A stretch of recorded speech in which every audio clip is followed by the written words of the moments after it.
Okay guys, तो हमने कल बात करी थी मेरे इंट्रोडक्शन के बारे में और आज हम लोग डिस्कस करने वाले हैं सॉलिड स्टेट्स चैप्टर। जैसा कि मैंने आपसे वादा किया था कि सॉलिड स्टेट्स हम लोग डिस्कस करने वाले हैं और आप लोगों को बहुत ज़्यादा जान की खुशी होने वाली है कि सॉलिड स्टेट्स जो है बहुत ही ज़्यादा इंपॉर्टेंट चैप्टर है। बड़े बड़े 30 मार्क का जो लोग होते हैं वो इस चैप्टर पे कच्चा खा जाते हैं, क्योंकि ये चैप्टर बहुत ज़्यादा विजुअलाइजेशन के ऊपर बेस्ड है, बहुत ज़्यादा कॉन्सेप्चुअल नॉलेज के ऊपर बेस्ड है।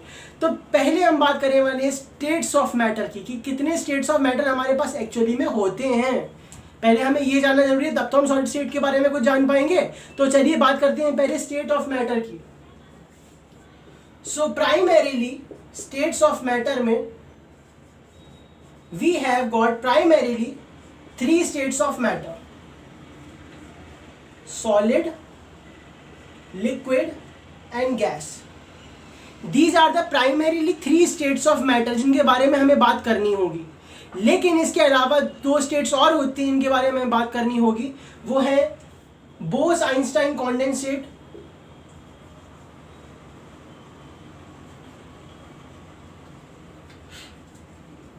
और प्लाज्मा।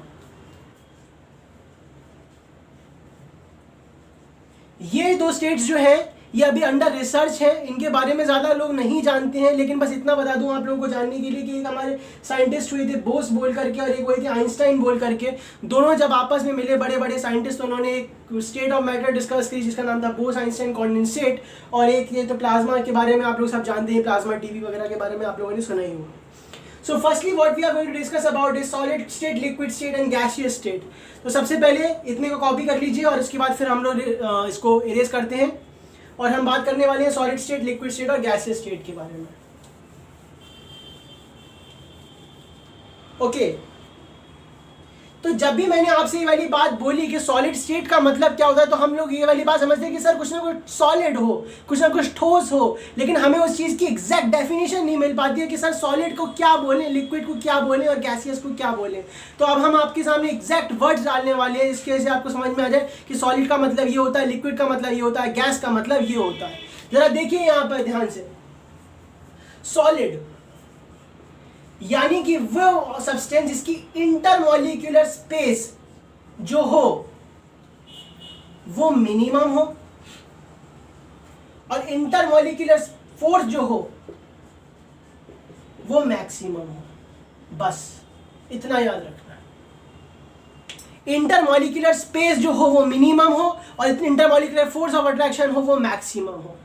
जरा देख लेते हैं दोनों ही चीजें आपस में रिलेट करती हैं। जरा ग्रेविटेशन का फॉर्मूला जानते हैं आप लोग, F is equal to G m1m2/r²। यानी कि इसका मतलब ये हुआ कि F is direct inversely proportional to r²। बिल्कुल बात समझ में आ रही है कि नहीं? F is inversely proportional to r², हमको ये वाली बात मालूम है। तो अगर 2 मॉलिक्यूल्स के बीच का डिस्टेंस जो है वो सबसे कम होगा, अगर 2 मॉलिक्यूल्स के बीच का डिस्टेंस सबसे कम होगा तो उनका फोर्स ऑफ अट्रैक्शन सबसे ज्यादा होगा, और अगर उनका फोर्स ऑफ अट्रैक्शन सबसे ज्यादा होगा तो उनकी डेंसिटी हमेशा ज्यादा होगी। तो यहां तक की बात आपको समझ में आ गई होगी कि इंटरमॉलिक्यूलर स्पेस सबसे कम होती है सॉलिड्स में और इंटरमॉलिक्यूलर फोर्स ऑफ अट्रैक्शन सबसे ज्यादा होता है। इसकी वजह से ये सॉलिड होते हैं। और लिक्विड्स में क्या होता है कि जो इंटरमॉलिक्यूलर स्पेस होती है वो मॉडरेट होती है, इंटरमॉलिक्यूलर फोर्स ऑफ अट्रैक्शन भी जो होता है वो मॉडरेट होता है। लेकिन गैसेज में ऐसा नहीं होता। गैसेज में क्या होता है, इंटरमॉलिक्यूलर स्पेस जो होती है वो मैक्सिमम होती है और इंटरमॉलिक्यूलर फोर्स ऑफ अट्रैक्शन जो होता है वो मिनिमम होता है। जरा लिख लेते हैं यहाँ पे, इन गैसेज, पहले इतने कॉपी कर लीजिए, कॉपी।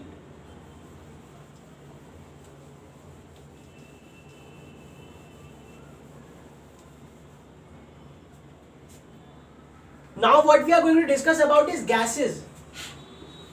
गैसेज के बारे में हम देखने वाले हैं। तो हमको ये वाली बात मालूम है कि गैसेज के जो जो मॉलिक्यूल्स होंगे वो बहुत दूर दूर होंगे, तो इसकी इंटरमॉलिक्यूलर स्पेस जो होगी वो बहुत ज़्यादा होगी, इसलिए इसके फोर्स ऑफ अट्रैक्शन जो है वो मिनिमम होगा। लेकिन गैसेज में एक चीज़ आपको देखने को बहुत अच्छी मिल जाएगी, क्या? वो है काइनेटिक एनर्जी। हमने क्वेश्चन भी पढ़ा हुआ kinetic theory of gases, concept भी होता है फिजिक्स में। तो देखिए जरा काइनेटिक थ्योरी ऑफ गैसेज क्यों ज़्यादा है, काइनेटिक एनर्जी इसकी गैसेज मॉलिक्यूल की ज़्यादा क्यों है, जरा इसको देख लेते हैं। काइनेटिक एनर्जी का फॉर्मूला होता है हाफ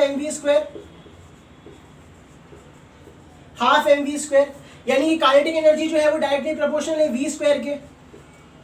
यानी जितनी ज़्यादा वेलोसिटी होगी उतनी ज़्यादा काइनेटिक एनर्जी होगी, और वेलोसिटी में होने के लिए क्या ज़रूरी है, जगह होना ज़रूरी है। अगर आप एक मेले में खड़े हो जाए और वहाँ पे आपसे कोई कहे कि चलिए ज़रा मूव करके दिखाई, चलिए ज़रा यहाँ से घूम फिर के दिखा पाएंगे क्या, नहीं दिखा पाएंगे। लेकिन अगर आपको कोई खाली जगह दे दी जाए, मूव करने की फ्रीडम दी जाए, तो आप मूव कर पाएंगे, यस आप मूव कर पाएंगे। तो अगर यहाँ पे आपके पास v² है, यानी कि मूव करने की टेंडेंसी है, तो काइनेटिक एनर्जी गैसेस में क्या होगी, मैक्सिमम होगी, लेकिन सॉलिड्स में क्या होगी, मिनिमम होगी। तो हमने अभी अपनी थंब रूल क्या बना लिए, पहला कि इंटरमॉलिक्यूलर स्पेस जो होगी सॉलिड्स में वो मैक्सिमम होगी, इंटरमॉलिक्यूलर फोर्स ऑफ अट्रैक्शन जो होगा वो मैक्सिमम होगा, इंटरमॉलिक्यूलर स्पेस जो होगी सॉलिड्स में वो मिनिमम होगी। गैसेस और लिक्विड्स में ये स्पेस मॉडरेट होती है और गैसेस में मैक्सिमम होती है। तो यानी कि जब इंटरमॉलिक्यूलर स्पेस जो है दो एटम्स के बीच में वो ज़्यादा है, तो इसका मतलब है कि उनके अंदर फ्लो करने की टेंडेंसी होती है, फ्लो करने की टेंडेंसी, इसलिए इनको हम फ्लूइड्स कहते हैं। क्या कहते हैं इनको, हम फ्लूइड्स कहते हैं, क्योंकि इनके अंदर फ्लो करने की टेंडेंसी बहुत ज़्यादा होती